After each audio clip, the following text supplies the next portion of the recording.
Recording होते का बघा. हो आहे. बोला काहीतरी सांगा. 2 शब्द चांगले. जोसेफ सरांबद्दल बोलायचं आणि स्वरूप सरांचं नाव नाही घ्यायचं ही गोष्ट थोडी चुकीची आहे. तर तुकाराम महाराजांचे एक अभंग आहे की तुका म्हणे माझे हेचे सर्व सुख पाहिलं स्वरूप आवडेल. सर आल्यानंतर सरांकडं पहिली हजेरी लावणारे जोसेफ सर आणि आता सगळ्यांनी त्यांच्या कामाबद्दल वगैरे सांगितलं. पण एक विशिष्ट गोष्ट मी तुम्हाला सांगतो आणि याचपर्यंत फक्त माझ्यात आणि त्यांच्यात डिस्कस झाली आणि एखादा फॅमिलीतला करता मुलगा होणं आणि त्याची जबाबदारी सांभाळणं ही जी महत्त्वाची गोष्ट एखाद्या वडीलधाऱ्या माणसाने आपल्याला कशी समजून सांगावी हे जोसेफ सरांनी नेहमीच केलं. आणि ते करत असताना स्वरूप सरांना मला सांगूशी वाटतं की सर दरवेळेस त्यांनी तुमचं उदाहरण आम्हाला दिलं, मला तरी स्वतः, की तुला जर का एक चांगलं व्यक्तिमत्व आणि चांगला मुलगा व्हायचा असेल तर प्लीज फॉलो स्वरूप सर. आणि ही गोष्ट सांगणं मला कळत नाही मी रिटायर होतं का ते होतं.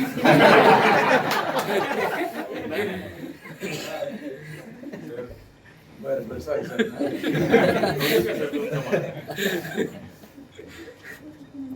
इन्क्रीमेंट आली मला माहिती सगळ्यांसमोर सांगतो हिरो करा तसंच राहणार. जोसेफ सरांचं एक असं पण एक वाक्य आहे थोडंसं खोडकर की जवानी में इतने कांड करो कि बुढ़ापा किससे सुनाते सुनाते गुजर जाए. बुढ़ापा कम पड़े.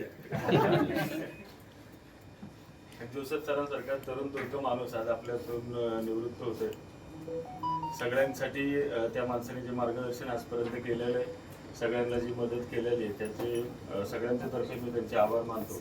आणि जोसेफ सरांचं अजून एक वैशिष्ट्य असं आहे की ते चांगले कुक आहेत आणि त्या सगळ्या गोष्टी तर सगळ्यांनी सांगितलं, पण ते चांगले वैद्य पण आहेत असं मला तर सांगूशी वाटतं. कारण साधं खोकलं तरी झालं तरी घरगुती उपाय काय करायचे ते त्यांच्या आजीबाईच्या बटवासारखं आजोबांचा बटवा त्यांच्याकडे नेहमीच तयार असतो.